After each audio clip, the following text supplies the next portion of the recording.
Good morning and welcome to our live talk program. This is Lloyd Grubb here, your host on Revive Reform Radio, doing our live talk program covering finance on this year, Tuesday, Rise and Shine, give God the glory. And today I'm looking at the topic, which is Reformation results, and we're looking at work ethics and free market capitalism. So we'll try to touch on both of those things here. So welcome again. Thanks for joining me here. Let us pray. Our Father, who art in heaven, I thank you for this word and your word and this day. Pray to me, be with us as we study together and as I share these thoughts, and may you bless our minds for Christ's sake. Amen.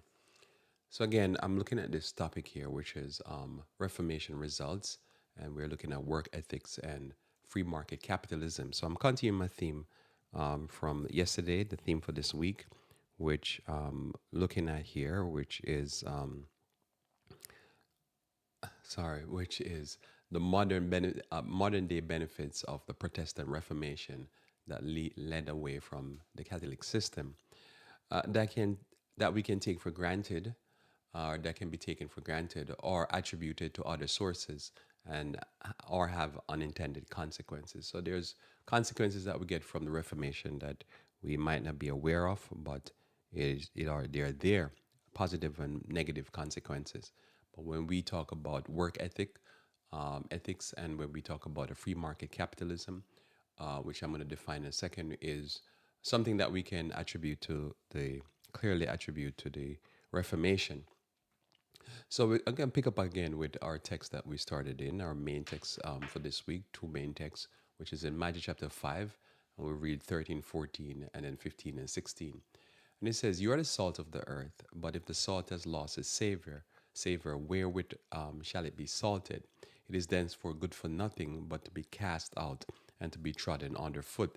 So as you see, the concepts of the Reformation losing its grip, both in the church and in the Western world, you can see that the financial superiority, if you want to call it, or the financial results of the Reformation are being lost in the Western world.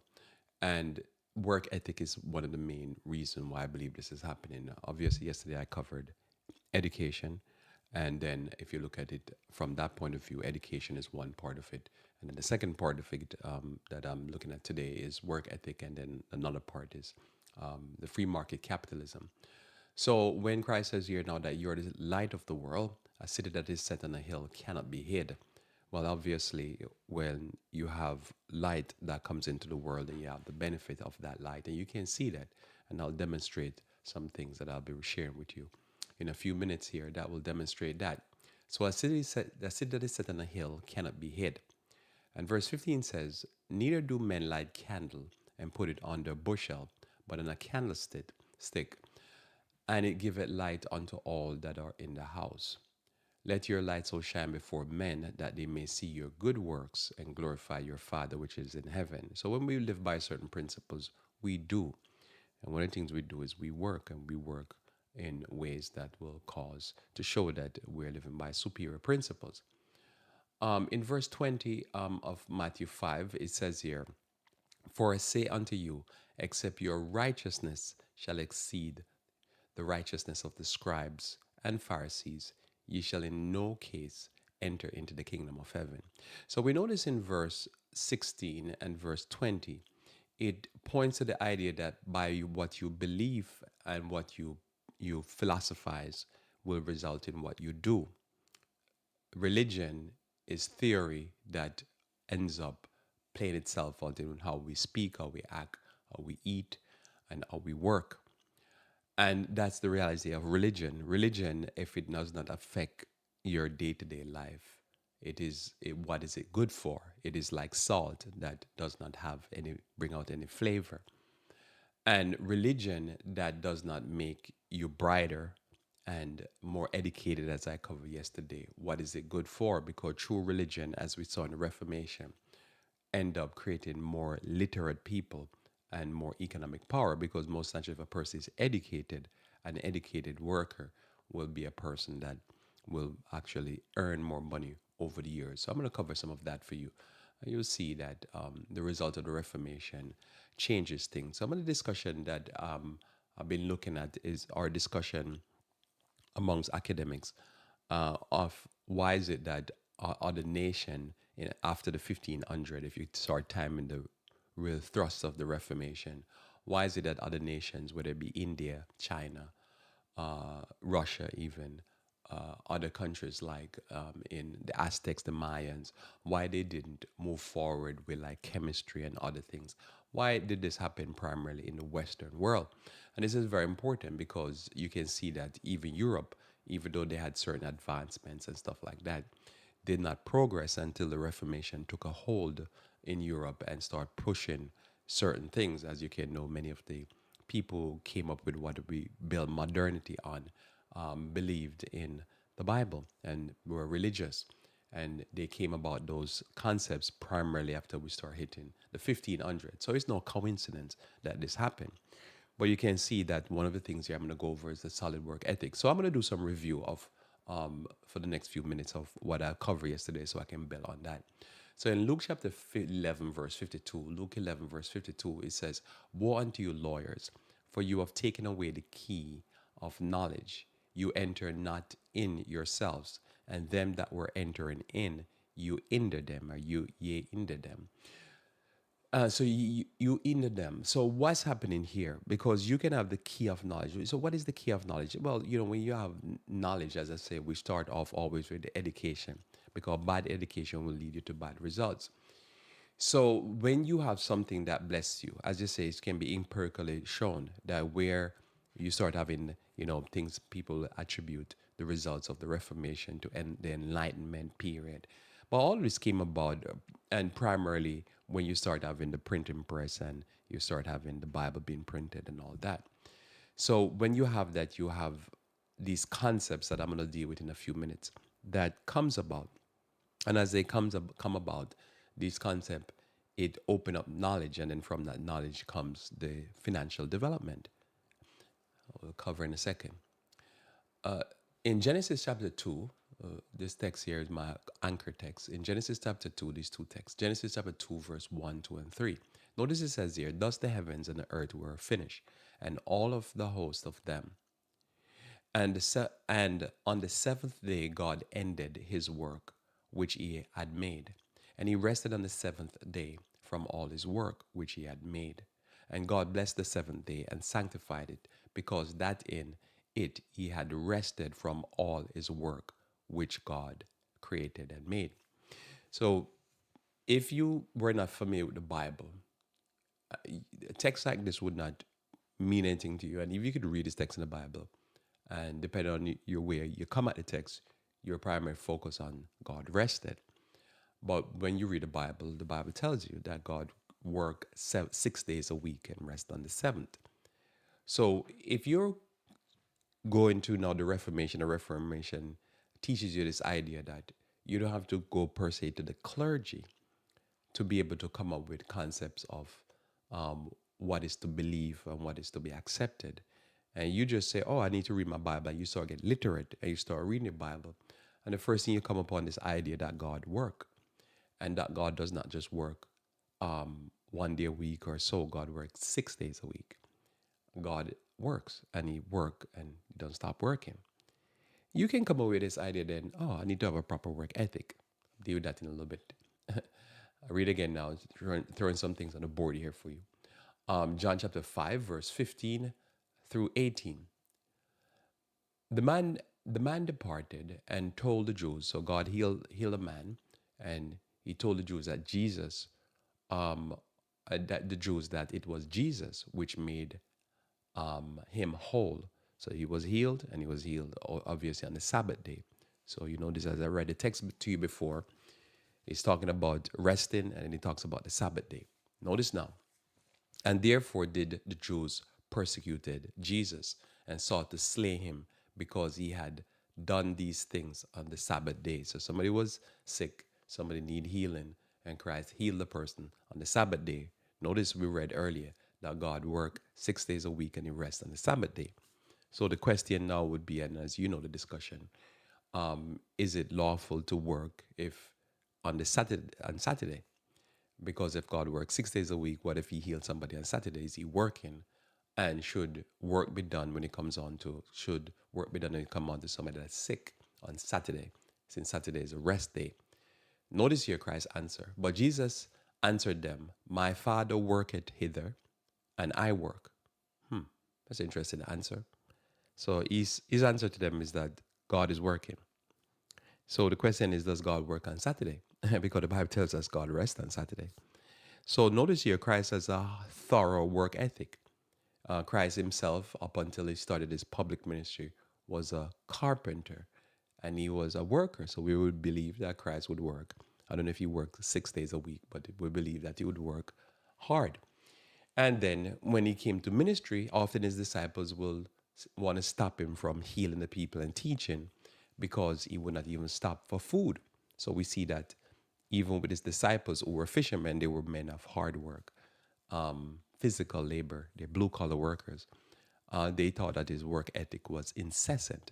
So imagine now if your Protestant Reformation handed you a Bible, you start learning to read, and you read something like this and you realize where God work.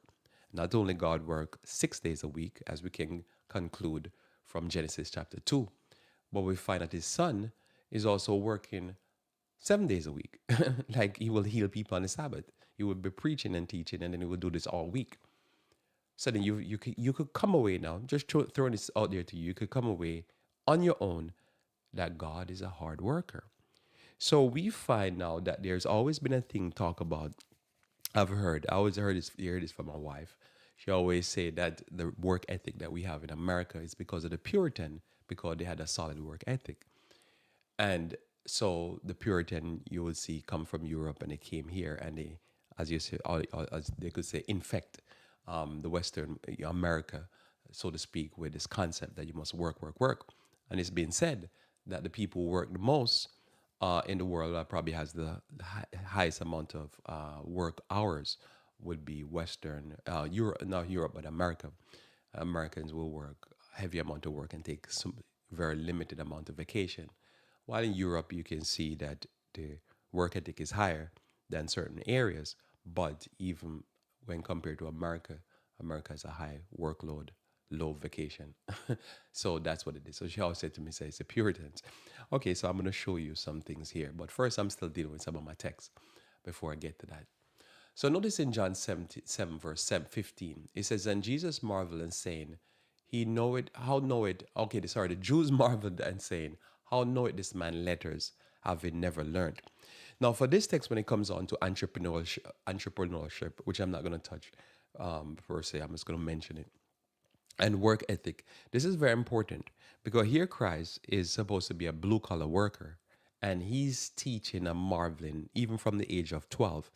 And as he started his public ministry, he's marveling and befuddling and baffling people who are basically PhDs, your theologians and your church leaders, just totally running circles around them when it comes on to intellectual and spiritual knowledge. So the question they ask is, how knoweth he letters? Now, this is important to me from the idea of, for the idea of work ethic and economic prosperity, and when we talk about free market capitalism. Because if you have a person that can master an area of life without ever getting formal education, that is economic power in my mind. That is economic power. You cannot when you have a system where it's locked and only the gatekeepers can allow people in, then you have a system that might seem to prosper for some people, but it does not truly lead to economic empowerment and development. A system that is more open, where it doesn't lock out certain people. I mean, in other words, you have to have a certain degree from a certain institution. That system will never allow for a spontaneous development of certain individuals and certain businesses because it normally leads to less. As a matter of fact, an article I wanted to share and I decided I have too much to share, so I have to deal with it probably another time. I don't know if I have to deal with it in current events. Was if you look at how we have dealt with like, say, for instance, the big three car companies in America, and how they in a protectionist mode, not a competitive mode, and how the like even the president, which is Catholic, how he will more get his support from the unions, and how for over the years, the last 20 years, the free market capitalist system, in a truer sense, is not working. Or more, should I say, the free market system, because free market capitalism means that the government has some intervention in it. They have some rules and regulation, and some, you can do, like give support to these companies. But it seemed like it has not been working for the last 30 years, and that the free market part of it, which is the consumer, is less and less buying the American made cars, because I can't remember, it was a Ford SUV that was always flipping over, and they were in a killing business, so to speak. They were killing the American consumers, and less decide to buy. So when you can see that, you can see how, when you have a system that is open, the system tend to be more robust, and it allow other players in that wouldn't be. So in Christ's system, Christ would never be allowed to be a preacher at the time when Christ lived, because it wouldn't be a free market system in a religious context. It would be a system that's locked. John the Baptist would not be allowed in. I would not be allowed in. And that's the same system we're under in the church. But you can see some people say, well, it's protectionism, and it makes the church being the only one and only people, or the religious institution like the colleges. But then if you don't go there, you can never develop. But a free market system, you could have a person that's come up from nowhere and do something great. And I'll pause here for this thought, because I want to share this thought, and if I can explain it well. But the idea where you have, the question is, the Catholic Church, and then the Catholic Church, because of the Reformation, you open up the system, because the thoughts were in people's mind that, you could do religion. And then you have all these other church prop up. The question would be, now Catholics would say, well, it created competition for us, and it pull away people who were adherents for us. But I've looked at it over the years of why the free market system is better. And is the reason why is because if you look at the church right now, young people are almost dead in the church. It's rare to find a young person, especially a young white person, in churches. I don't mind if it's Baptist, Methodist, whatever. And so if you have somebody now that can come up out of nowhere, like what happened with Christ, they could end up, they normally would end up attracting more young people. But the system don't like that, because the church, a person would do that, will end up creating a competition. But I look at it as not a competition, because again, like I think about my audience. My audience would be probably my age, younger, slightly older, for the most part. The church doesn't talk to people that I talk to. They're dead in the church. So for me, a free market system where you allow somebody like Christ to just come up out of nowhere. Christ's disciples were, again, my age, younger, and even younger, And not that they didn't have older followers, but they didn't even openly follow him, like Nicodemus and stuff like that. So that to me is like you're reaching a different demographics, so you're serving a different audience. And so there's always a place for somebody to come out of nowhere, like, a Tesla, stuff like that. So I really believe in that. And I don't know if that point is clearly explained, but hopefully I can muddle through and get to that, because I have so much on my mind.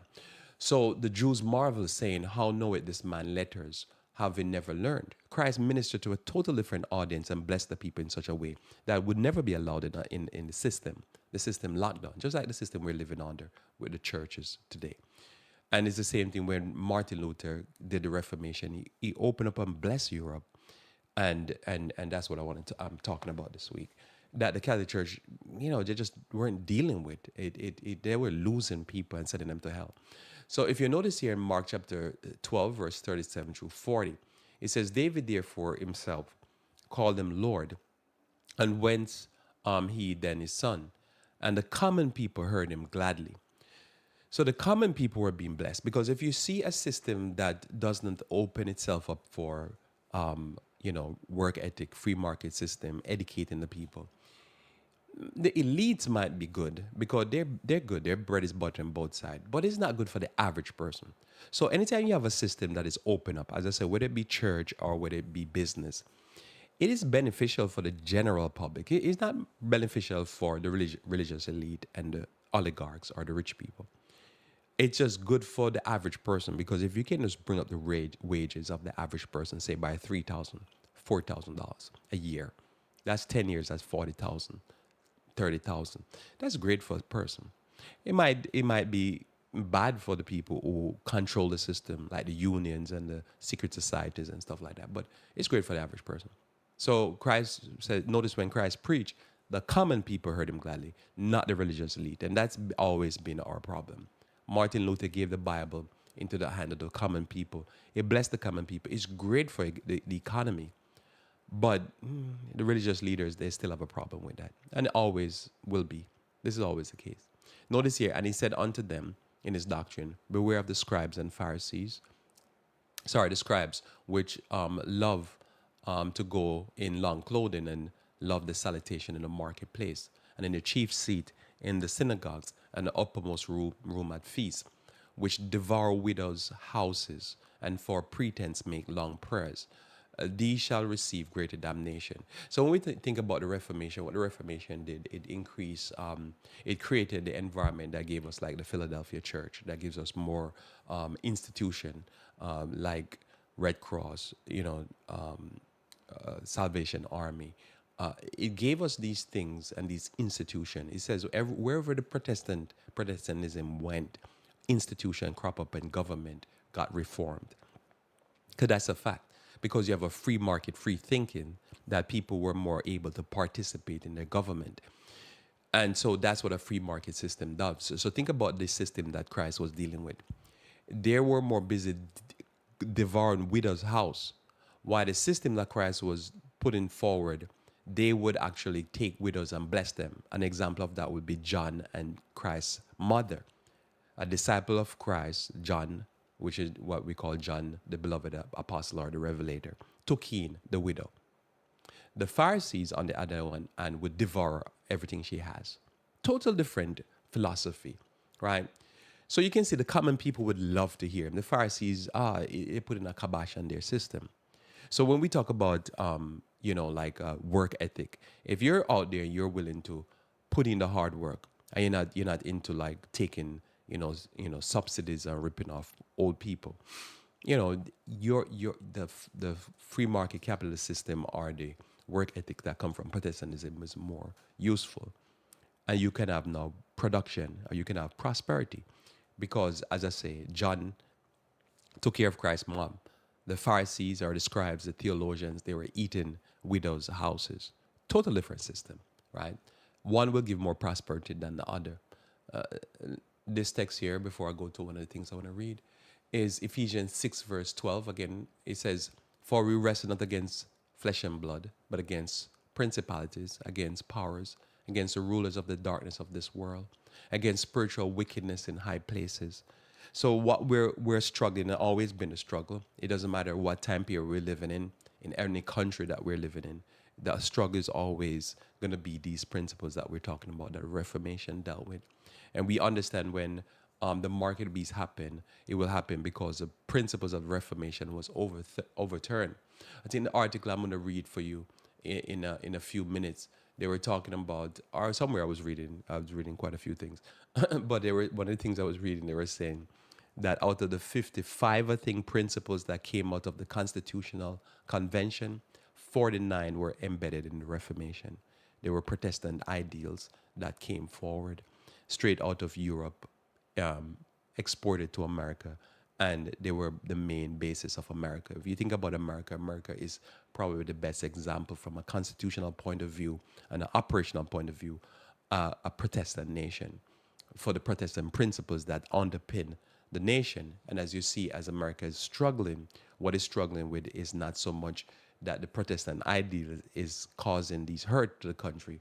It is that it's the rejection of the Protestant ideals, where America has turned now to a country that its primary function of progressing is not exporting the good principles that it has, but exporting warmongering behavior. And this is, bankrupting the nation.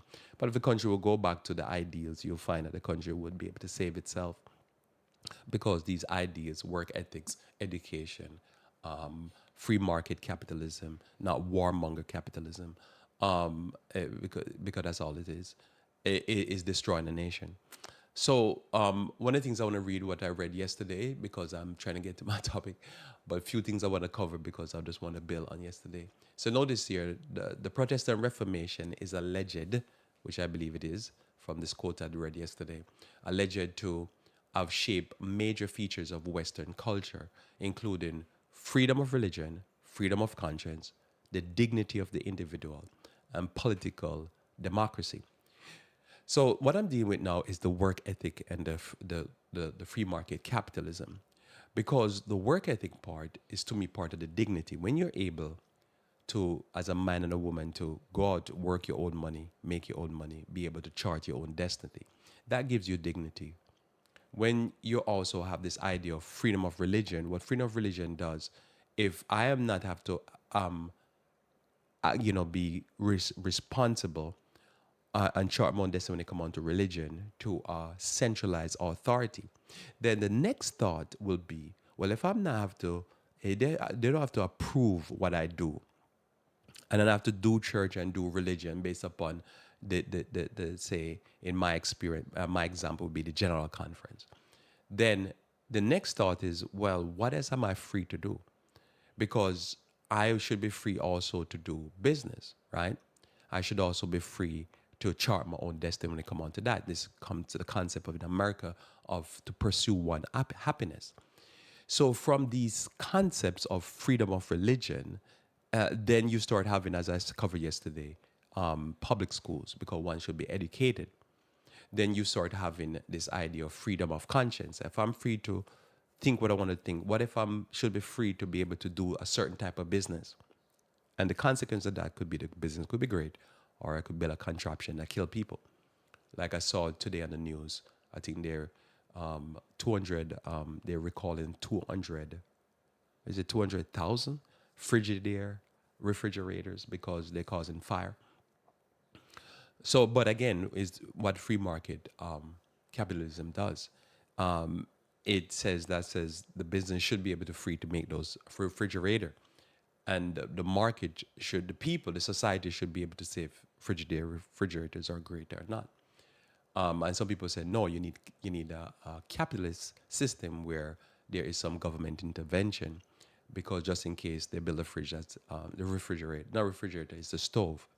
So the Frigidaire stove catching fire, and just in case they build, the government should be able to step in and call for a recall and so forth and so on. So there should be supposed to be some type of limits on them. So anyhow, too much in my head going on. So notice here. So and then the dignity of the individual. So this, we believe, those concepts, we believe, end up creating a free market economy. And I'm going to give you more in a second. So notice again, I want to read this thing. It says Christian education is based upon. So when education started, it was primarily based upon some of the principles that came out of Martin Luther, the German reformer, and it was based upon the Bible alone. And the Bible can be, for me personally, the Bible is the basis of everything in life, whether it be work ethic, just everything, finance, as we're trying to cover here. Christ is the central figure. The glory of God, which is where they think Martin Luther had that massive work ethic himself. I think they said within weeks he translated the Bible in the common vernacular of the people. They put him in he put himself in, I think, I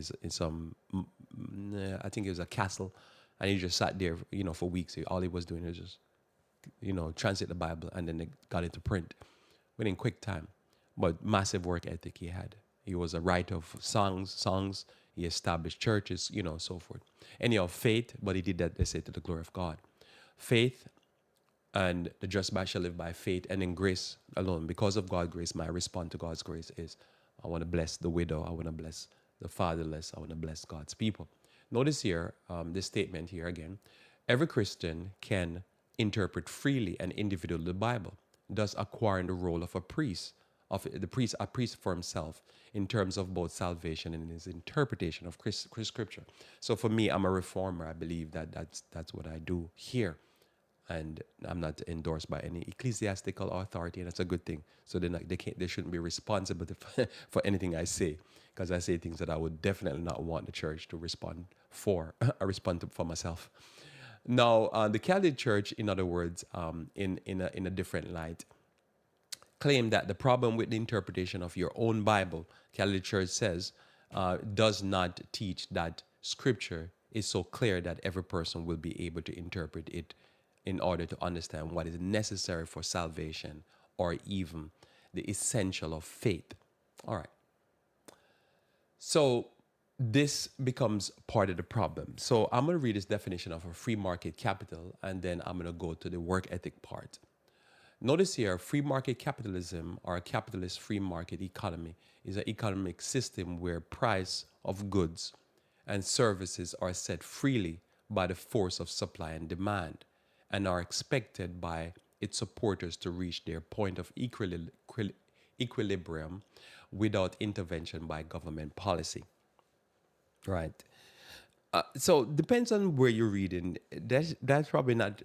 That's a definition of free market capitalism. It's not the full definition because normally there is what the free market and free market capitalism are two things. They have common feature, with the common feature being the idea of supply and demand, but that's probably as much as where they stop.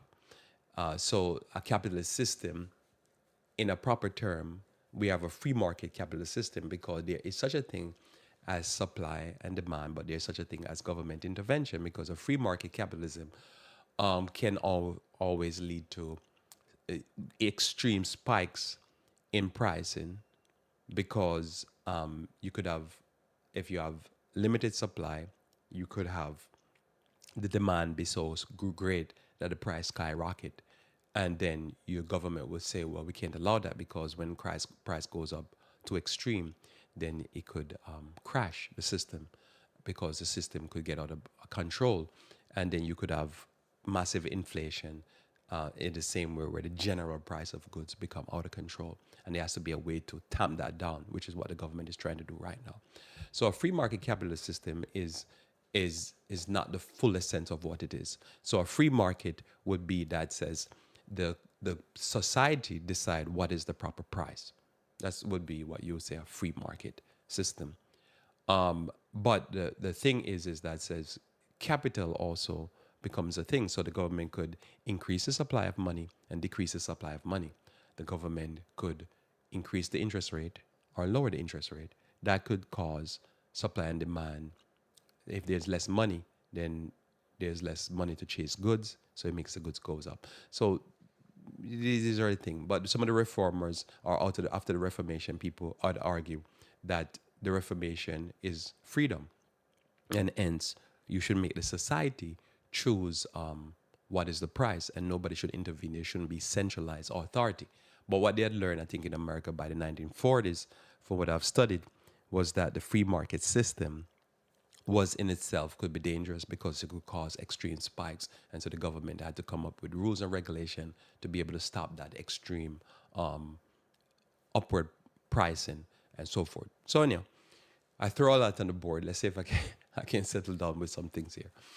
So notice here in the Reformation results, again, my topic. And one of the Reformation results, as we see, is a work ethic and then what we call a free market system. Because all of a sudden now, if my brain starts thinking, I don't need no centralized authority to decide my future, well, how does that affect business? All right. So I'm going to take this article here. I'm going to take a piece of this article. It's an article you can find on MPRA, and it's one of these universities. I think it's a German university. And the title of the article is The Impact of the Reformation on the Economic Development of Western Europe.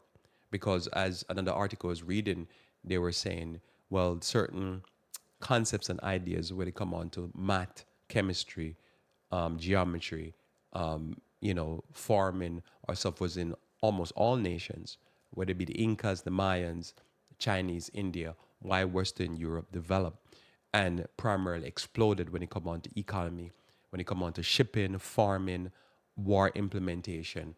Why does most of that came about after the 1500s for the most part? And why this happened and the concepts that many people have put forward is the idea that it came about because of the Reformation. And so I'm sure you probably have read some of this stuff. So I'll share this one article, and there's a lot of the stuff on the back of my head that I can't talk about. So I'll probably throw some of them as I go along.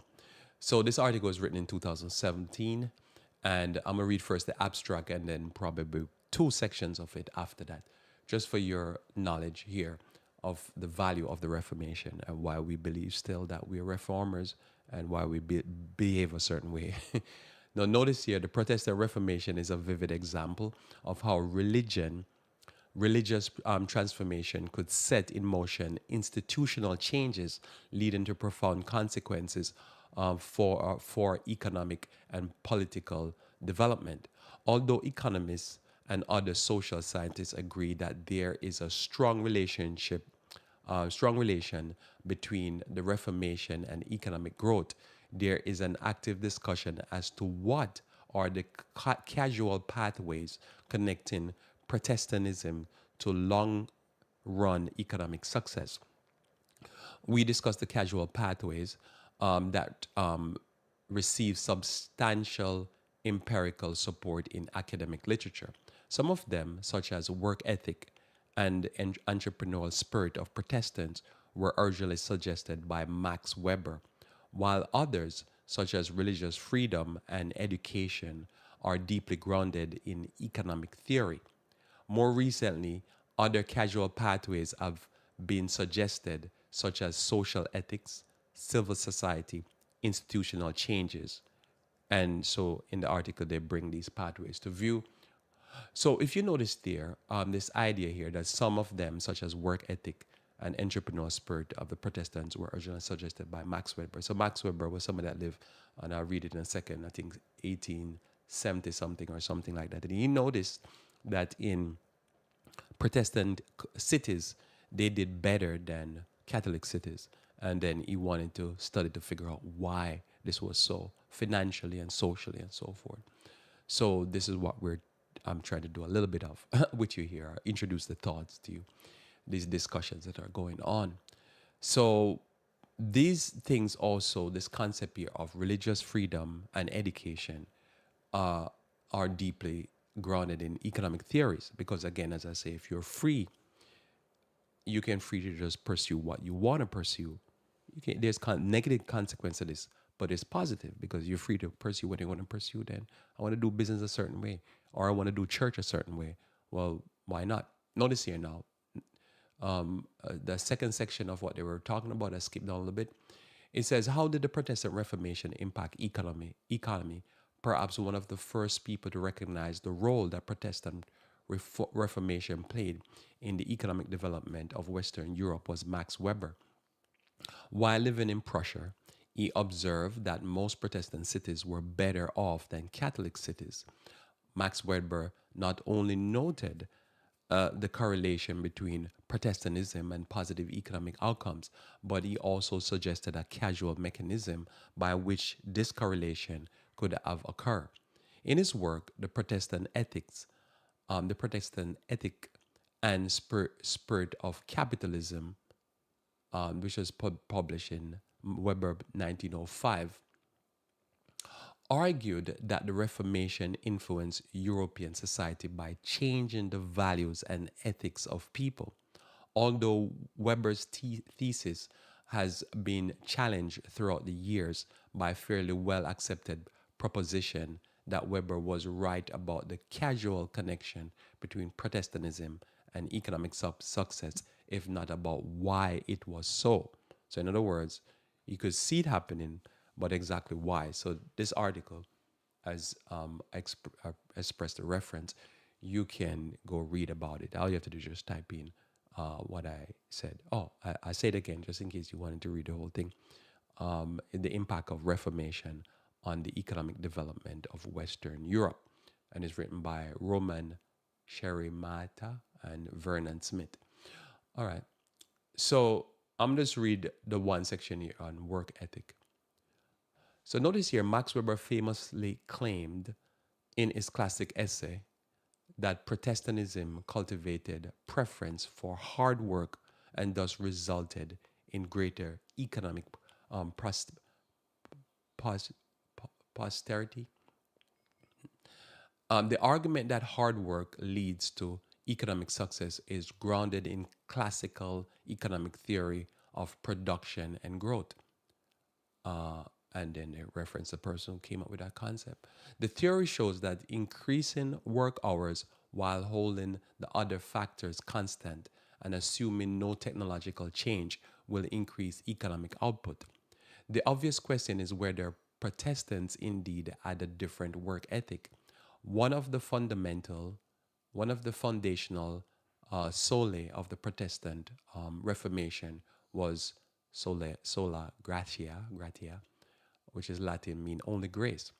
The teaching that salvation comes by divine grace or unmerited favor only, not as something that can be earned by hard work. For a Protestant, beginning with Martin Luther, diligent work was seen as a response to the grace of God, as well as a God given duty which benefits both the individual and society as a whole. In 2003, Nahal Ferguson published an article in New York Times where he pointed that the data from the Organization of Economic Cooperation and Development seemed to confirm the Protestant work ethic hypothesis. The experience, quoting now, the experience of Western Europe in the past quarter century offers an unexpected confirmation of the the Protestant ethic. To put it bluntly, we are witnessing the decline and the fall of Protestant work ethic in Europe. This represents a stunning triumph of secularism in Western Europe and simultaneously decline of both Protestantism and its unique work ethic. So that was Ferguson 2003 in Times Magazine. So what he's saying is that they're correlating, and I think you can see this for yourself currently because I think it's gotten worse. They're correlating the decline of the work ethic and the connection with the decline of Protestantism in Europe. So as Protestantism is declining in Europe, so is the work product, and so is the economic strength.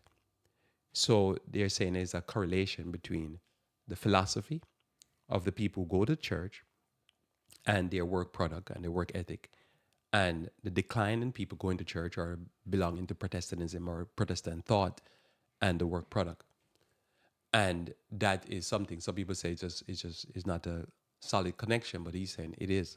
Notice here, there is other anecdotal evidence suggesting that Protestant work ethic is a driving force behind economic success of many countries. So continue here. To test Weber's work ethic hypothesis more formally, Georg Spenkock, 2016, used microdata from Germany, which showed that Protestants work longer hours than Catholics. Using an instrumental variable method, he provided casual evidence that Protestantism induced individuals to work approximately 3.5 hours more per week. Christoph Basten and Frank Betts, 2013, also provided strong empirical support for Weber's hypothesis by using the data from Switzerland. Finally, Andrew von Horn and Robert Meselan in 2013 used the World Value Survey to show that unemployment brings more dissatisfaction to Protestants, confirming that Protestant value work more than other religious groups. Together, these research studies should suggest that Protestant Reformation had significantly impact on economic development of Western Europe by changing values and orientation of Europeans towards hard work. So this is where, as I say, my wife used to say to me that the Puritans gave us a hard work mentality where you just have to do a lot of work.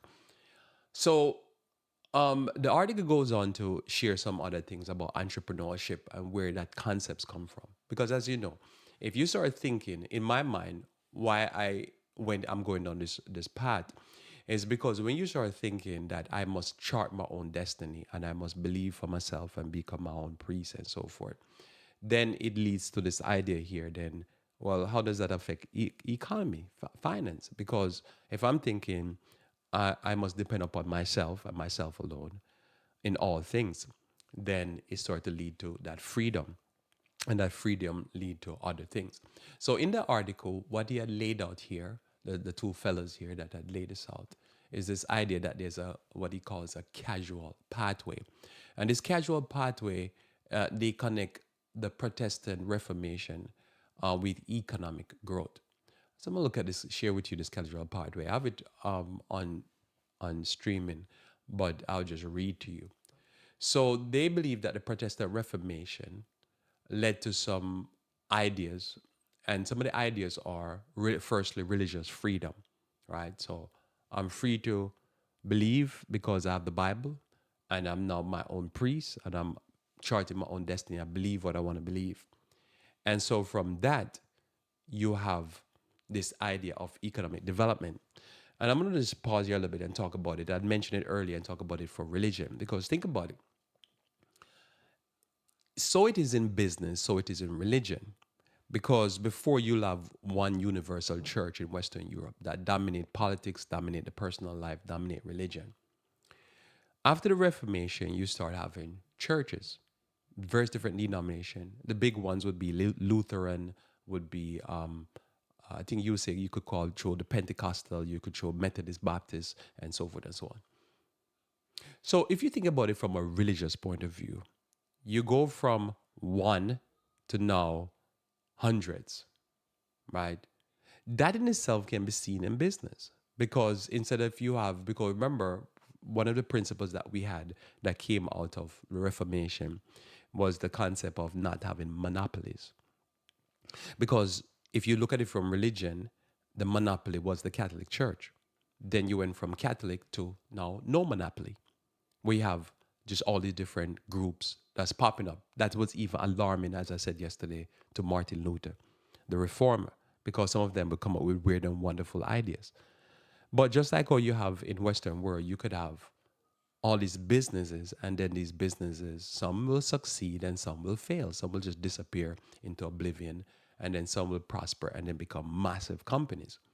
So we have this concept here that you can go from a monopoly, where you have one group, one person, one sector being controlled by one group of people. And then you have a problem because you can't do price control. I can't remember the number because I just watched it and I can't remember already. But with the military industrial complex, it used to be, I think, hundreds of companies, small companies. And over the years, there have been so much buyout and whatever. Till I think now they say there are 5 companies.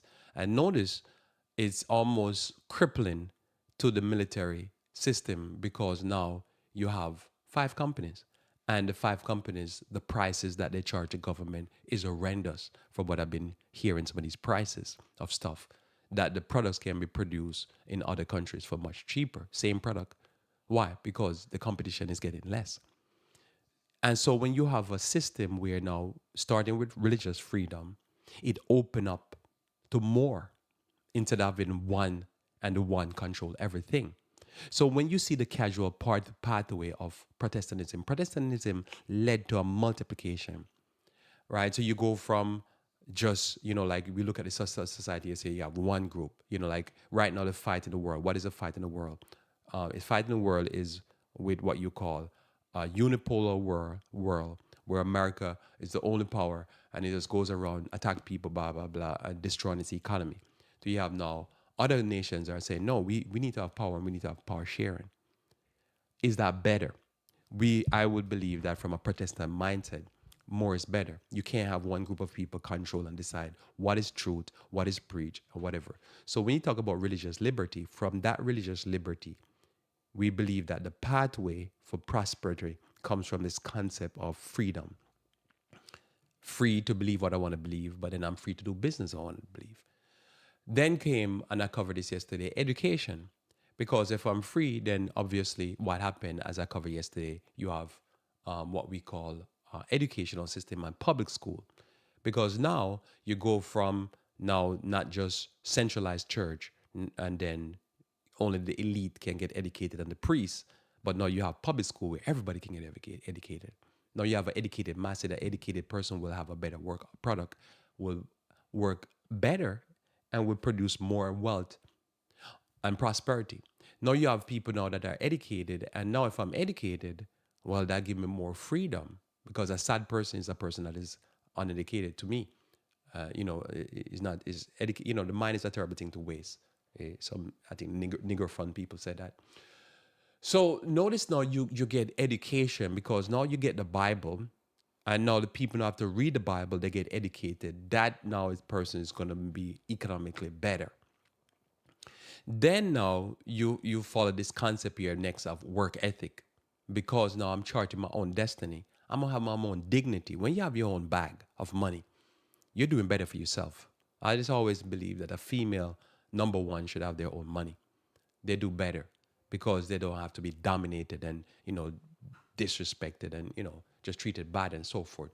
So now you have this the dignity coming on, because when you live in squalid condition and you're ignorant and you can't charge it, to me, like my experience in the church was lack of dignity. There was no dignity there because you deal with the religious elite. So now you have a work product, you have a work ethic. What we have next is entrepreneurship. See, this is a casual pathway that is very, to me, powerful, because what you have now is entrepreneurship. Because I can chart my own destiny. If you notice that over the years, what has always happened is that there's a group of people that always want to lock down the system because they don't want to allow certain people in. But this means that you're taking people out that might be the next whoever, the next head of an industry, the next inventor. When the system is open, then somebody can come in and say, I can make a product. When the system is closed, those who already have the control, they lock other people out of the system. So entrepreneurship doesn't flourish. So under a Reformation environment, entrepreneurship flourished. And we can see this is what made Western Europe prospered, because it didn't happen in China, India. It didn't happen in the Western world under the Mayan and the Aztecs and those people. It happened in Western Europe because on the Reformation now you have that entrepreneurial spirit where I can do what I want to do. Because to me, even like me saying I'm doing independent church, that's also how I see it. This is an entrepreneur. I want to be able to preach what I want to preach. I don't want to be fired. You can imagine there's been a few times where somebody heard me and preaching, whether it be on YouTube or on the stream, and they threaten that they're gonna call the conference to get me fired. I'll be fired so many times already for what I preach here. But the things I'm talking about here, you're not gonna get it in the corporate church. That's why I can't be there. So to me, entrepreneurship, it leads to business.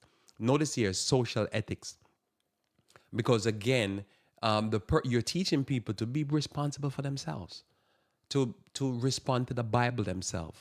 To me, I can live at. Notice Christ says, "Your righteousness have to exceed the righteousness of the scribe and Pharisees." If you will never build up to the last days event when it comes on to the righteous shining like the stars, because your righteousness can't go higher than the pulpit. Well, if the pulpit has decided from an ecclesiastical authority that they will not go to a certain level, then there's no freedom, because they're going to attack anything. Listen, if you want to live a certain way, the church will attack you. Because for them, the pastor will be like, yeah, but you want to live more righteous than me. Or you're trying to work your way to heaven. I heard all this craziness. So it's the same thing we go into society. A person that takes personal responsibility for their conduct, their behavior, their dignity, their work product, their whatever, that's a better person in the long run. Just better. They're going to get better results. Social ethics. A person that's going to devour widow's house, like what the priests do to this day, and a person that's going to, take care of the widow, social ethics, it's going to be better. Like one of the things the article that I just referenced was talking about, that if you look at the economic output of each individual, whether you deal with a Catholic country, a Muslim country, or a Protestant country, the Protestant country is way ahead of any other group when it comes on to work product and economic output. That's just the reality. That's their study. Yeah, don't blame me for that. So that's what it is. They show that's a Catholic country, okay, civil and social ethics. You look at the countries that are Catholic and so forth, Muslim, whatever. The countries that are more Protestant, that have more Protestant in it, have higher moral standards and stuff like that. By any standard, people are less likely to steal. You can leave your stuff outside and people don't rob you. and so forth. The more they go to secularism, is the more you have this type of immoral behavior in the society. That's just a fact. I've seen it for myself because I've lived in amongst other people. Notice here, civil society, there's more because of this entrepreneurial spirit and this work ethic. There's more organization when it comes on to taking care of the poor. Libraries, blah blah. A lot of these things became more powerful and become more ubiquitous in the society, and that's something I don't know. Probably Thursday I deal with institutional changes, because again, if the concept of democracy, where I must participate in the organization or the government or society, and I have a say, became prominent on the after the Reformation, because the concept of democracy, which is basically a government for the people and by the people, became more prominent as Western societies are losing hold of these Protestant ideals and they're walking out of the church. You find that their government is more run by the deep state, by the elites, by corrupt pastors in churches influencing people, by what you call the people who take bribes. They call lobbyists. This is what's running our government now. The government is not a government that you vote for. It's a government that is run by the oligarchs and the rich people. This is a repudiation of the Protestant ideals, where the individual has dignity and the individual has a right and should be able to participate. And so all of this caused Western Europe to grow. And any country they have shown, they have done studies that countries that they call them people who preach, like the evangelists or the people who are witnessing.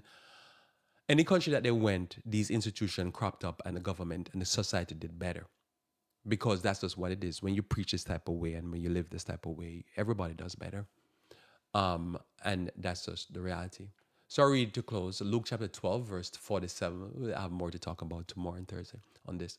Luke chapter 12, verse 47 says, and that servant which knew his Lord well, and prepared not himself, neither did according to his will, shall be beaten with many stripes. So if we know what we need to do for the Lord, we need to do what we're supposed to do.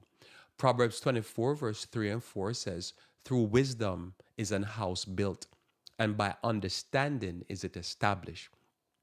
And by knowledge shall the chambers be filled with all precious and pleasant riches. So we follow life and follow life. There's a principle to life, and we just follow the principles. In Genesis again, chapter 2, verse 2, and in the seventh day, God ended his work which he had made, and he rested on the seventh day from all his work which he had made. John chapter 5, verse 15 says, the man departed and told the Jews that it was Jesus which healed him and made him whole. And therefore did the Jews persecute Jesus and sought to slay him, because he had done these things on the Sabbath. But Jesus answered them, my Father worketh hither, and I work. And we work. That's what we do. We work. You follow the Lord, you have a proper work ethic.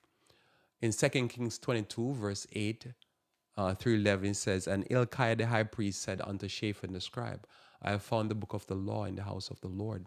And Hilkiah gave the book to Shaphan, and he read it. And Shaphan the scribe came to the king and brought the king word again and said, thy servant hath gathered the money that was found in the house, and have delivered it in the hands of them that do the work, and that have oversight out of the house of the Lord. And Shaphan the scribe showed the king, saying, Hilkiah the priest hath delivered me a book. And Shaphan read it before the king. And it came to pass, when the king had heard the words of the book, that he rent his clothes, because they had found the Bible. When you find the Bible, it will revolutionize your life. It will give you, not only make you an educated person, but it will make you have a work ethic, and it make you embrace the concept of a free market capitalist system, that we are free to chart our own destiny, free to have our own dignity, and free to be able to chart and succeed in this life. And this is why I believe in these concept of work ethic, education, free market capitalism. We'll talk more tomorrow. Let us pray. Our Father who art in heaven, I thank you for your word in this day. I pray, the Lord, you may bless us and guide us. as we walk humbly before thee. And may you be our guide in all things. This is my prayer in Jesus' name. Amen. Well, thanks for being with me here on Revive Reform Radio. Looking forward to talking to you again live tomorrow. We should talk about natural health. Until then, I pray that you may continue to walk with the King.